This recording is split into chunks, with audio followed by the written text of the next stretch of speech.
Welcome to V1 media. అసలే మహానగరం, కోటికి పైగా జనాభా, బిజీ లైఫ్లో ఎవరికెవరో సంబంధం లేనటువంటి వ్యవహారం. ఇటువంటి నగరంలో మానవత్వానికి, మంచితనానికి నిలుటద్దంగా నిలబడ్డాడు ఒక వ్యక్తి. తానున్నానంటూ సమాజ సేవలో నిమగ్నమయ్యాడు. ఎన్నో అనాథ శవాలకి అంత్యక్రియలు దగ్గరుండి నిర్వహించారు. ఎన్నో ఒడిదుడుకులు ఎదురైనప్పటికీ వాటిని అధిగమిస్తూ ముందుకెళ్ళి తను అనుకున్న పనిని 100% పూర్తిగా నిబద్ధతతో నిర్వహించారు.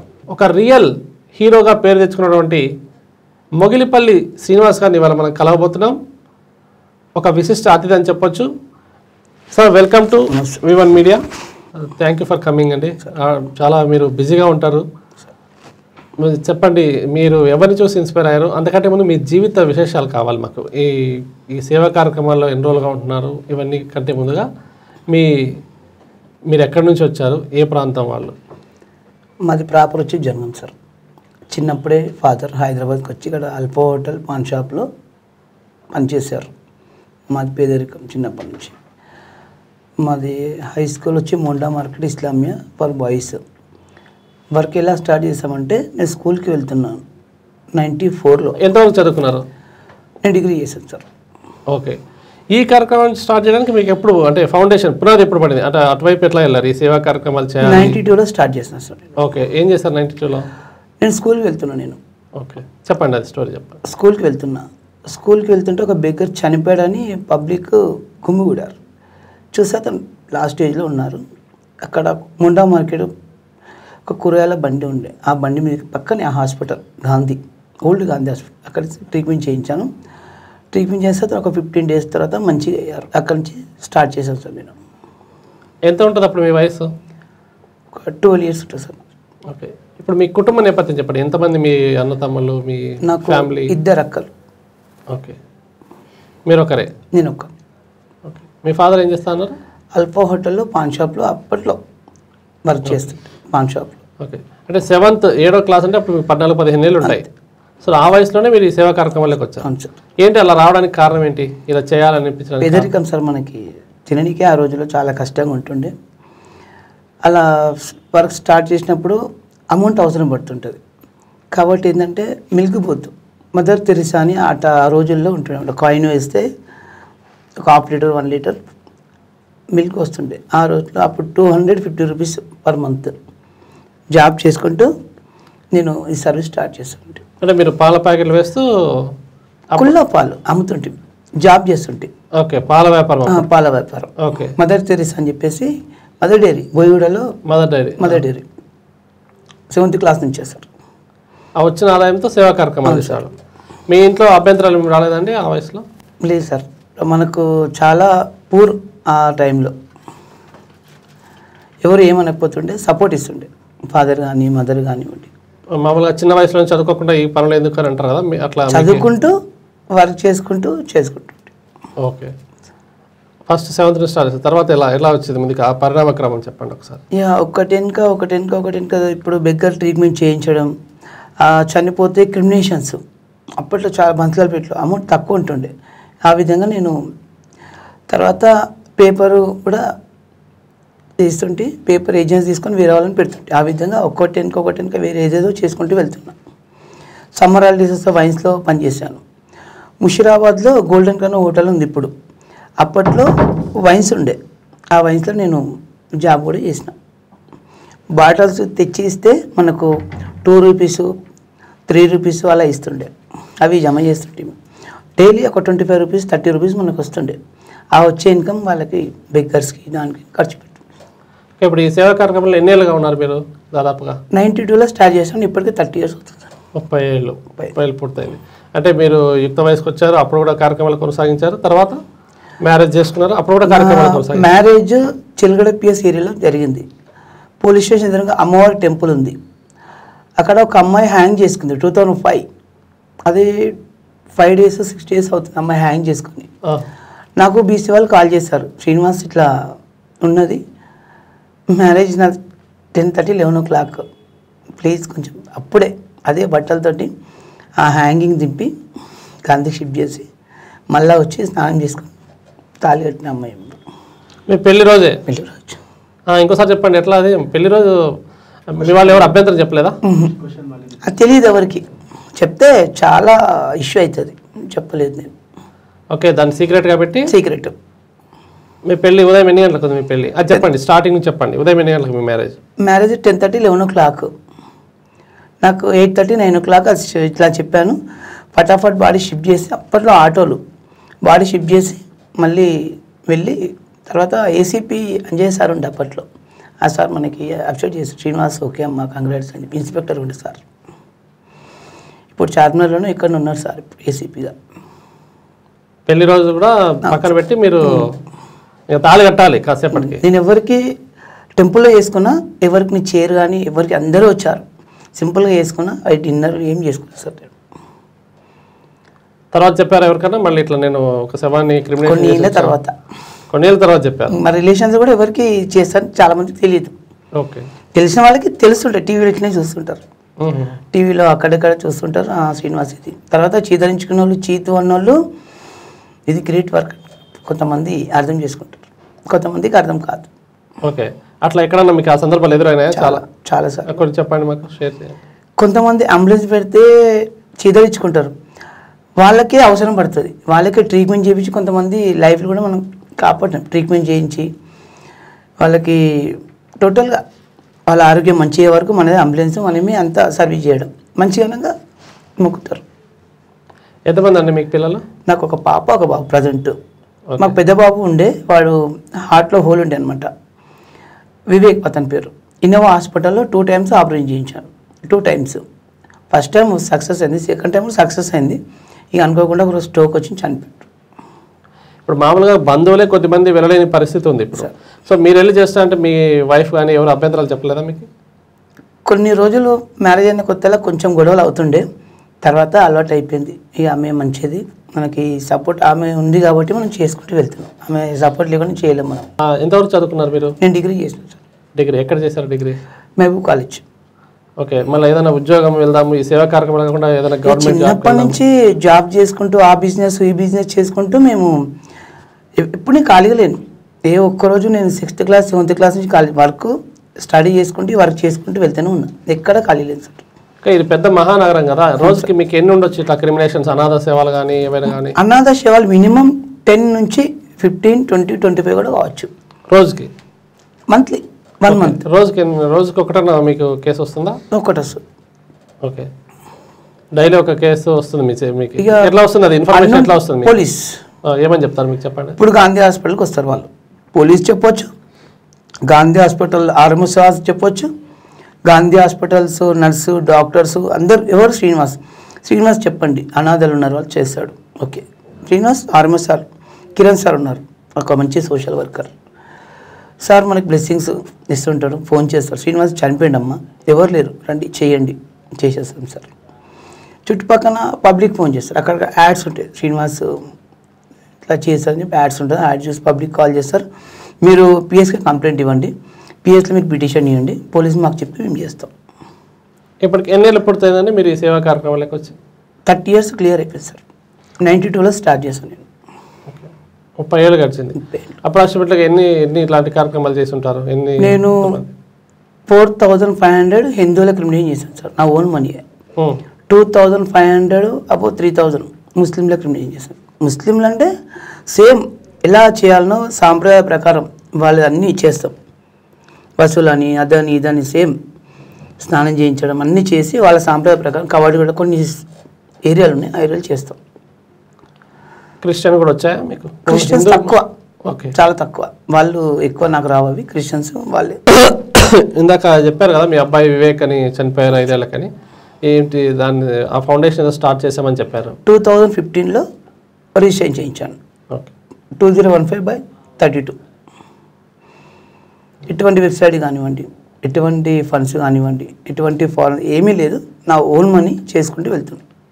వివేక్ ఫౌండేషన్ పేరు మీద. నా బాబు చనిపోయాడని వాడి పేరు మీద, రియల్ వివేక్ అని వాడి పేరు మీద పెట్టాను. రియల్ వివేక్ ఫౌండేషన్ అంటే ఏంటంటే పబ్లిక్ 100 డైలీ కాల్ చేస్తారు, కాల్ చేయగానే పోలీస్ వాళ్ళు మాకు కాల్ చేస్తారు, పోలీసు వాళ్ళు శ్రీనివాస్ ఇక్కడ ఒక బిగ్గర్ పెట్టడం లాస్ట్ స్టేజ్ ఉన్నారు, ఆ బిగ్గర్ను ఎన్నో క్రిములు కీటకాలు ఎన్నో హెచ్ఐవి ఉండొచ్చు, క్యాన్సర్ ఇంకేదైనా ఉండొచ్చు. మేము ఫస్ట్ స్పాట్లో అంతా క్లీన్ చేస్తాం. అన్నీ క్లీన్ చేసి కొత్త బట్టలు కానీ మామూలు బట్టలు వేస్తాం, గాంధీకి తీసుకెళ్తాం. ఫస్ట్ అక్కడ అతని పేర్లు నేను శ్రీనివాస్ సోషల్ రాపిస్తాం. మనమే డైలీ ఆయనకి ఏమున్నా ఖాళీ అన్నీ మనమే చేస్తాము, మనమే అడ్మిట్ చేపిస్తాము. మంచిగా అయిన వాళ్ళు ఒక 5,000 మెంబర్స్ వరకు అనుకున్నారు. చనిపోయిన వాళ్ళు కూడా అందులో ఉంటారు. లాస్ట్ స్టేజ్లో మనకు వచ్చేటివి 90% చనిపోతారు, 10% పెరుగుతారు. మీ కుటుంబం కాకుండా మీ బంధువుల వైపు నుంచి ఎవరు మీకు వ్యతిరేకత తెలిపలేదు? ఎందుకు ఇటువంటి కార్యక్రమాలు చేస్తున్నావు, ఎవరో చేసే కార్యక్రమాలు నువ్వేందుకు చేస్తున్నావు అని ఎవరైనా అన్నారా? అంటారు కానీ పట్టించుకోరు. చాలామంది అన్నారు, ఫ్రెండ్స్ కూడా చాలామంది అన్నారు. ఇప్పుడు అందరూ బాధపడతారు. ఏమంటారు ఇప్పుడు? ఇప్పుడు వాళ్ళు ఆశ్చర్యపోతారు, శ్రీనివాస్ ఎక్కడికో వెళ్ళిపోయాడు, చాలా వరకు వద్దన్నాము కానీ చాలా వరకు చేస్తున్నారు అని చెప్పి కొంచెం ఆశ్చర్యపోతారు. మీకు సపోర్ట్గా ఎవరున్నారు? ఇంత విస్తృత కార్యక్రమాలు చేస్తున్నారా? మీరు ఒక్కరే ఉన్నారు? మీకు వెనుక టీం కొంచెం సపోర్ట్ అంటే మన commissioner sir CV Anand sir అంటే నాకు చాలా ఇష్టం. ఎవరు? CV Anand sir. ఆనంద్ గారు చాలా ఇష్టం సార్కి. నా వర్క్ అన్నా ఇష్టం చాలా. సార్ వల్లనే కొంచెం నేను పైకి లేసాను, కొంచెం నాకు పేరు తెచ్చిపెట్టారు సార్. 2 వీలర్స్ 4 వీలర్స్ వెహికల్స్ అమ్మడము కొనడము, వాటితో కమిషన్ వస్తుంటుంది. ఫైనాన్స్ చేపిస్తే కమిషన్ వస్తుంది నాకు, వెహికల్స్ అమ్మించినా కమిషన్ వస్తుంది. ఆ ఆదాయంతో నేను చేసుకుంటూ వెళ్తున్నా. వస్తుంటాయి, గొడవలు అవుతుంటాయి కానీ పట్టించుకోను. ఫోన్ రాకున్నా కానీ హలో అని చెప్పేసి బయటికి వెళ్ళిపోతా. మినిమం 1 lakh నుంచి 1.5 lakh కూడా కావచ్చు అనాథాశ వాళ్ళకి, బెగ్గర్ల ట్రీట్మెంట్కి. ఒక నెలకి కూడా రావచ్చు, ఇంకా అప్పులు కూడా చేయొచ్చు, అడ్జస్ట్మెంట్స్.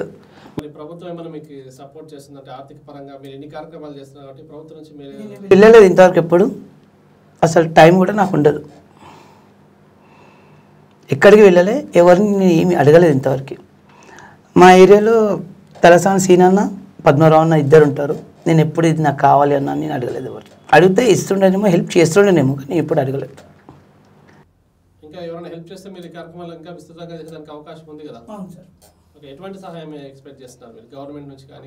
ఇప్పుడు నేను చేస్తున్నా క్రిమినేషన్స్, శ్రీనివాసే చేస్తున్నాడు కదా, మేము కూడా ఎందుకు చేయొద్దు? తినడానికి తాగడానికి బార్లో ఖర్చు పెట్టడానికి చాలా డబ్బులు ఖర్చు పెడతారు. అదే ఖర్చు పెట్టేది గాంధీ హాస్పిటల్, ఉస్మానియా హాస్పిటల్, ఎంతోమంది అనాథాలు ఉంటారు. ఈ క్రిమినేషన్స్ వాళ్ళు శ్రీనివాస్ చేస్తుండ్రు. ఒక బిగ్గర్ ఉన్నాడు, చనిపోతే మనం కూడా చేద్దామని ముంగడికి రావాలని కోరుకుంటున్నాం.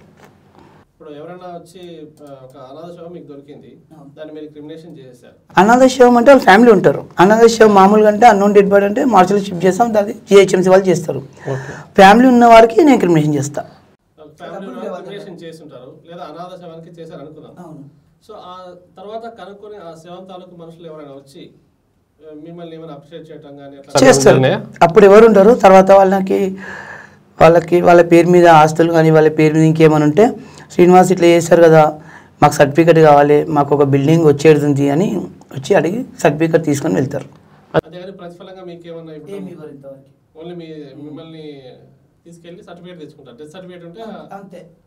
క్రిమినేషన్ చేసింది వీడియోస్, ఫొటోస్ ఉంటాయి, డెత్ సర్టిఫికేట్ ఉంటుంది, ఆ సర్టిఫికేట్ వాళ్ళు తీసుకొని వెళ్ళిపోతారు.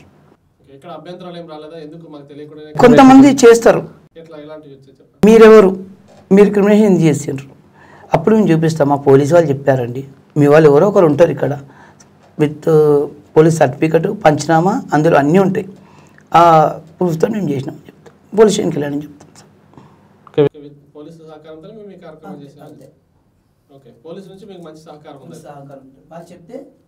శ్రీనివాస్ గారు చెప్పండి, ఇప్పుడు ఇన్ని దహన సంస్కారాలు, ఇన్ని క్రిమినేషన్స్ మీరు చేశారు కదా, మిమ్మల్ని ఏదైనా అంశం కదిలించిన అంశం అంటే మీ గుండెని హత్తుకున్న అంశాలు ఏమైనా ఉన్నాయా? రీసెంట్లీ గాంధీ హాస్పిటల్లో ఒక పాప ఒక బాబు, తల్లి చనిపోయింది, హస్బెండ్ ఉన్నాడు, అతని దగ్గర ఏమీ డబ్బులు లేవు. అక్కడ గాంధీ హాస్పిటల్లో హాల్ ఉంటుంది, హాల్లో శవాన్ని పెట్టుకొని కూర్చున్నాడు. గాంధీ సెక్యూరిటీ గార్డ్స్, డాక్టర్స్ కొంతమంది కాల్ చేశారు. కాల్ చేస్తే మేము అక్కడికి వెళ్ళాము. వెళ్ళి అడిగాము, మీ దగ్గర ఏమి డబ్బులు ఉన్నాయి, అక్కడ మీ క్రిమినేషన్ కార్డు కట్టుకుని, ఏమీ లేవు సార్ మా దగ్గర అంటే, ఆ స్పాట్లో వాళ్ళ వైఫ్ని తీసుకెళ్ళి అల్వాల్లో క్రిమినేషన్ చేశాము. ఆ ఇద్దరు పిల్లల్ని కూడా థామస్ సార్ ఆశ్రమం ఉంది రాజేంద్ర నగర్లో, ఆ అతన్ని హ్యాండ్ ఓవర్ చేసాము. అతను చదివిస్తున్నాడు ఇప్పుడు వాళ్ళు. ఎంత మంచి గొప్ప వ్యక్తి అంటే థామస్ గారి కోసం ఏం చెప్పినా తక్కువ. కొంతమంది హెచ్ఐవి పేషెంట్స్ ఉంటారు, లేడీస్, ఇంకా వేరే ఎన్నో రోగాల వాళ్ళు ఉంటారు. తీసుకెళ్ళిన వాళ్ళని చాలా ట్రీట్మెంట్ చేయించి బ్రతికిస్తాడు. లాస్ట్ మూమెంట్లో చనిపోతేనే మాకు హ్యాండ్ ఓవర్ చేస్తాం, మేము చేస్తాం. ఆ ఇద్దరు పిల్లలు మెయిన్ ఇంపార్టెంట్, ఆ ఇద్దరు పిల్లల్ని చదివిస్తున్నాడు సార్. ఆ సార్ కోసం ఏం చెప్పినా తక్కువ, ఏం మాట్లాడుకున్నా తక్కువ. థామస్ గారు ఈ విషయంలో మీకు సపోర్ట్ చేశారు ఫుల్గా. ఎటువంటినా తీసుకురా శ్రీనివాస్, నేను చేయను, మీరు చేస్తున్న సర్వీస్కి హ్యాట్సప్.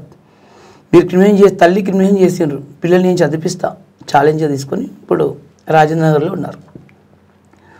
ఓకే, ఇటీవల మీకు రాష్ట్ర యువ పరిషత్ వాళ్ళు గవర్నర్ చేతి మీదుగా మీకు ఒక అవార్డు ఇప్పించారు.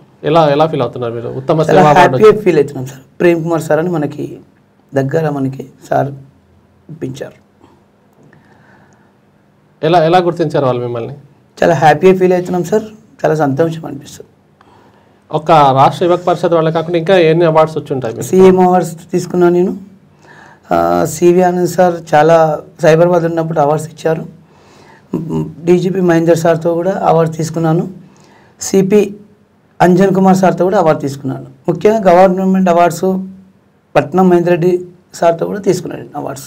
చాలా ఉన్నాయి సార్ తీసుకున్నాను. మీ డ్రెస్ చూస్తున్నాము, మీ యూనిక్ డ్రెస్ ఉంది. అంటే ఇది మీరు ఏర్పాటు చేసుకున్నది లేకపోతే దీని వెనక ఏమైనా స్టోరీ ఉందా? మా మేడం గారు ఉన్నారు, డీసీపీ సుమతి మేడం గారు అని.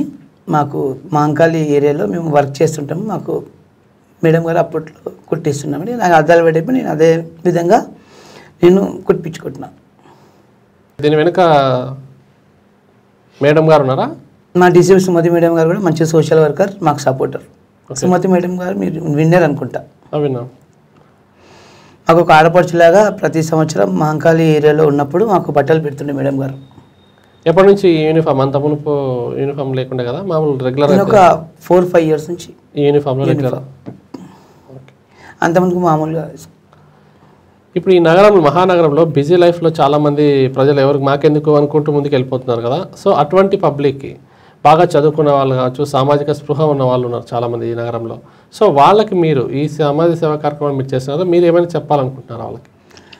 సార్ ముఖ్యంగా చెప్పాల్సింది ఏంటంటే, గాంధీ హాస్పిటల్లో అనాథలు ఎట్లుంటారంటే సార్, వాళ్ళ ఫ్యామిలీ ఉంటారు, వాళ్ళు అమెరికాలో ఎక్కడో ఉంటారు. వాళ్ళను గాంధీ హాస్పిటల్ వదిలేసి వాళ్ళ కొడుకులు కూతురు వదిలేసి వెళ్ళిపోతారు. వాళ్ళు చేయాలనుకున్నది చేయరు, వాళ్ళు ఎంత చదువుకున్నా వేస్ట్. ఇక్కడ గాంధీ హాస్పిటల్లో వదిలేసి వెళ్ళిపోతారు. మేమే గాంధీ నుంచి తీసుకెళ్ళి ఆశ్రమంలో వేస్తాము, చనిపోతే మేమే క్రిమినేషన్ చేస్తాం, అంతే. ఇంతకుముందు చెప్పారు కదా, క్రిమినేషన్ అయిన తర్వాత మేమే అస్థికలు తీసుకెళ్ళి చేస్తామని.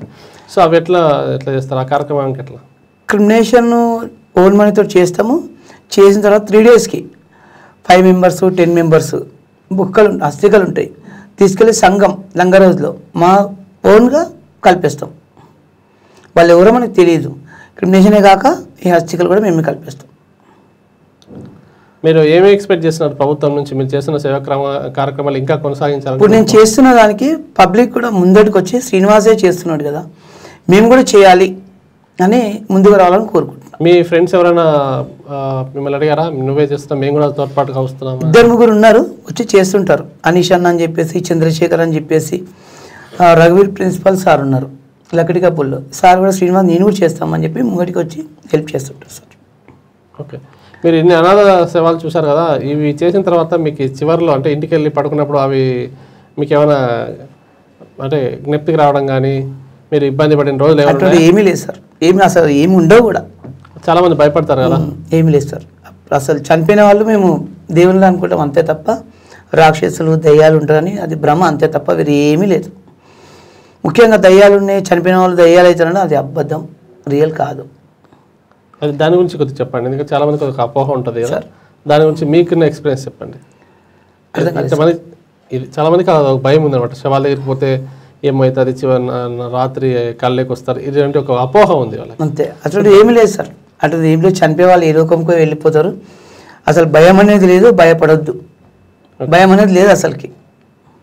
సేవ కార్యక్రమం చేయడానికి ముందుకు వెళ్ళిపోవడం అంతే అంతే. ఎంత డీకంపోజ్ తీసినా ఏ రాత్రి ఏ ఒక్క రోజు మనకి కలలు పడడం కానీ భయపడడం కానీ ఏం లేదు సార్.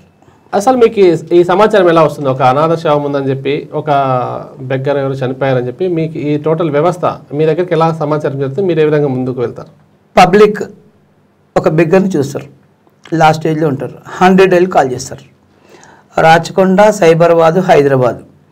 నాకు ఎస్ఎస్ఆర్ ఫోన్ చేయొచ్చు, సిఎస్ఆర్ ఫోన్ చేయొచ్చు. ఇమీడియట్లీ అక్కడ వెళ్తా. ఆయన లాస్ట్ స్టేజ్లో ఉంటారు. ఫస్ట్ అతని మీద ఉన్న బట్టలు మంచిగా ఉండవు, క్రిములు కీటకాలు ఉంటాయి. స్పాట్లో మేము స్నానం చేపిస్తాం, వేరే బట్టలు వేస్తాం. ఇమీడియట్లీ గాంధీ లేకుండా తీసుకెళ్తాం, తగిన ట్రీట్మెంట్ చేపిస్తాం. చేపించి తర్వాత ఆయనకి మంచిగా అయిన తర్వాత తీసుకెళ్ళి ఓల్డేజ్ హోమ్లో వేస్తాం. ఓల్డేజ్ హోమ్లో వేసినాక అక్కడ ఉన్న రోజులు ఉంటారు. కొంతమంది ట్రేస్ కావచ్చు, ఫ్యామిలీకి హ్యాండ్ ఓవర్ చేస్తాం. కొంతమంది చనిపోతే మా సొంతం డబ్బులతోటి క్రిమినల్ చేస్తాం, పోలీస్ పంచనామాలతో సహా. మీ పిల్లల్ని ఎవరైనా ఈ సేవా కార్యక్రమాలకు తీసుకురావాలనుకుంటున్నారా? మీకు 2 పిల్లలు ఉన్నారని చెప్పారు, అమ్మాయి ఒక అబ్బాయి. చెప్పలేము సార్, ఫ్యూచర్లో మనం ఇలా చెప్పలేము కదా. కొందరికి ఇష్టం ఉంటుంది, కొందరికి ఇష్టం ఉండదు, చెప్పలేము. అది మనం గ్యారంటీ చెప్పలేము. మనకైతే ఉంది తీసుకురావాలని చెప్పేసి. అడుగుతారా వాళ్ళు? చేస్తా అంటారు. ఏమని అడుగుతారు? వాళ్ళ మమ్మీ అంటది, ఇది చేయడమే కష్టాలు కన్నీళ్ళు ఉన్నాం, ఇంకెందుకు మీరు చేయడం అంటారు. మీ నెక్స్ట్ జనరేషన్ వాళ్ళు సేవా కార్యక్రమాలకు వచ్చి మనమే కష్టాలు కన్నీళ్ళు ఉన్నాం, సంతోషంగా లేము, ఇంకెందుకు అంటారు. కానీ నేను చేపిస్తాను. ఓకే. మామూలుగా మనం వింటుంటాం, ఒక వ్యక్తి జన్మదినం కన్నా మరణదినం గొప్పదని. ఎందుకంటే ఒక వ్యక్తి ఎలా అయినా బ్రతికేస్తాడు, కానీ చివరి క్షణంలో ఎలా మరణించడం అనేది చాలా ఇంపార్టెంట్. సో ఆ మరణ వార్త మీకు తెలిసిన వెంటనే మీరు స్పందించే విధానం కానీ, మీరు ఆ క్రిమినేషన్ చేసే విధానం కానీ ఎలా ప్రాసెస్ స్టార్ట్ చేస్తారు? టోటల్గా పోలీస్ పంచనామాతోటే ఫొటోస్, వీడియోస్ అన్నీ తీసుకొని మేము స్టార్ట్ చేస్తాం. ప్రూఫ్ లేనిది, పేపర్ లేనిది మేము ఏది చేయం. విత్ సర్టిఫికేట్తో సహా వాళ్ళ ఫ్యామిలీ వస్తే వాళ్ళకి ఇచ్చేస్తాం. ఒకవేళ ఫ్యామిలీ రాకపోతే నా దగ్గర సర్టిఫికేట్స్ ఉంటాయి. యాక్చువల్గా 90% రారు, 10% వచ్చి తీసుకెళ్తారు. 2 years, 3 years, 4 years అలా వచ్చి తీసుకెళ్తారు. వాళ్ళు వెతుకుతారు, ఎవరు ఇక్కడ చనిపోయారు, అరే ఈ పోలీస్ స్టేషన్లో చనిపోయారు, ఇతను చేశాడు. ఎవరిని అడిగినా గాంధీలో శ్రీనివాస్, క్రిమినేషన్ చేసి ఎవరు శ్రీనివాస్. మీకంటూ ఒక ముద్ర ఏర్పడిపోయింది. ఒక అనాథ శవం చేయాలంటే ఎవరు శ్రీనివాస్. వాచ్మెన్ దగ్గర నుంచి డాక్టర్స్, ఆర్ఎంఓస్ అందరు చెప్తారు. ఇందాక చెప్పుకున్నట్టుగా మనం ఒక వ్యక్తి జన్మదినం కన్నా మరణదినం గొప్పది అన్నట్టుగా, సో ఆ సేవా కార్యక్రమాలు నిరంతరాయంగా కొనసాగించాలని చెప్పి శ్రీనివాస్ గారిని కోరుకుంటున్నాం. సో ఆయనకి ప్రభుత్వం తరఫున కూడా ఆయనకి సహకారం అందాలని చెప్పి మరిన్ని సేవా కార్యక్రమాలు చేస్తూ ప్రజలకు ఒక ఆదర్శప్రాయంగా నిలవాలని కోరుకుంటున్నాం. ధన్యవాదాలండి. Thank you for coming. స్టూడియోకి పిలిపించాను, చాలా థ్యాంక్ యూ సార్.